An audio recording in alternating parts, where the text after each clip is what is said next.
Hi, I'm Michael Castiglione. I'm a chief designer here at Advanced Product Design Center. It's called Pacifica in Chrysler. I'm Alan Barrington, designer at the Pacifica Studio and designer of the Challenger interior.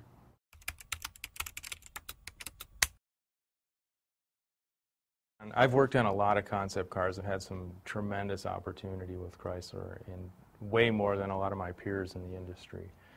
So I've had a chance to work on, like Alan mentioned, the interior, the Slingshot. I worked on a car that I was pretty proud of called the Pronto Spider. It was a little sports car, kind of Porsche looking, back in '98.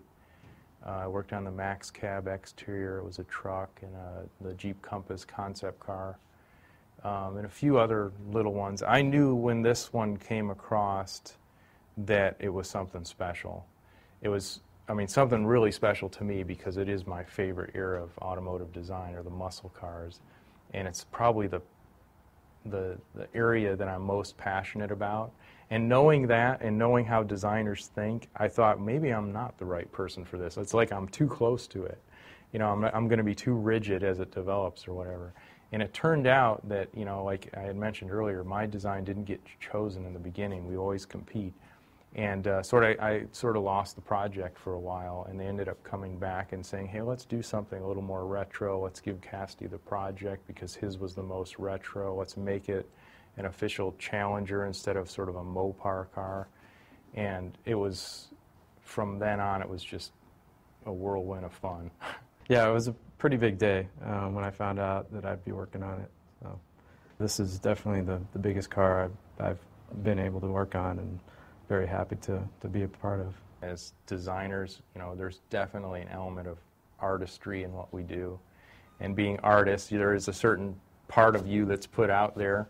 But learning how to take critiques is really important, I think, in car design, or probably almost any form of design, is taking it, trying to put your spin on it, and still keep it to be kind of what your statement is. It's like adapting any piece of artwork, but you do get some input on it. So sometimes it can knock your ego down a little bit, but it's healthy in the long run. Like most designers, we'll design the thing as it's being trailered out the door. We'll never stop. In fact, we didn't get the gas cap on the car of sort of like the Icon. The original car had a very distinct gas cap, and that was something that probably the only thing that really kind of fell off the table. We actually ran out of time and we couldn't get it. We had a few directions. We weren't real happy with it, so we just let that one go. Figured, you know what? If this thing goes in production, we might get a chance at doing that.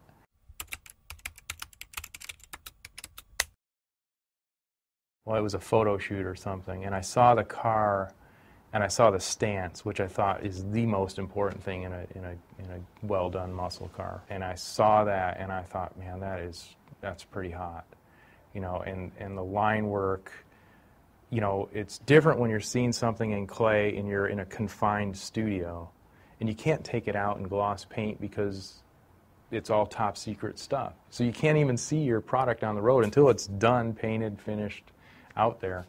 And when I saw it outside, it was right before the show. I thought, man, that is pretty hot. It might really strike a chord with people.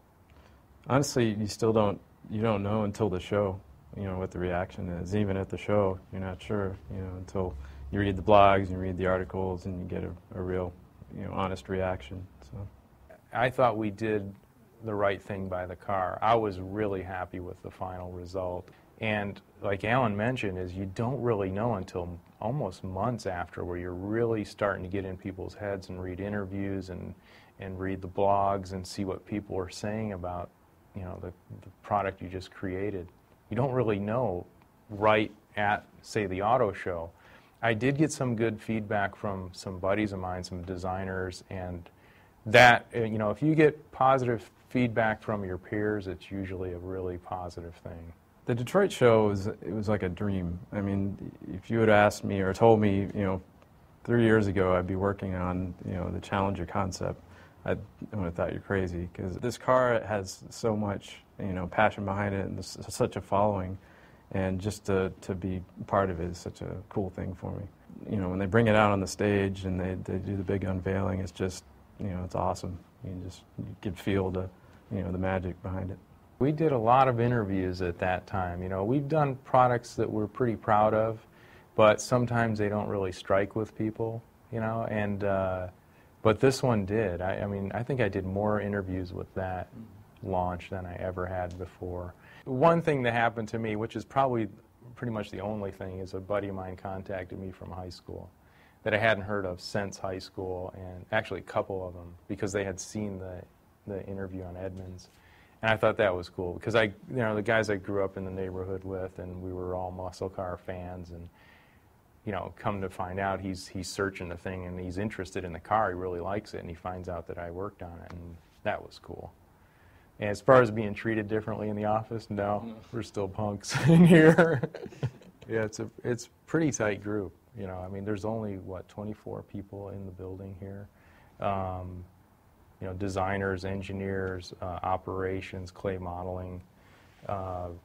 So the atmosphere it's fairly casual, but everyone has this serious side where we want to create good stuff, and we want to see our company come along. It's kind of a good balance, I think, of having a good time, staying inspired, and then being serious about making deadlines and creating good stuff.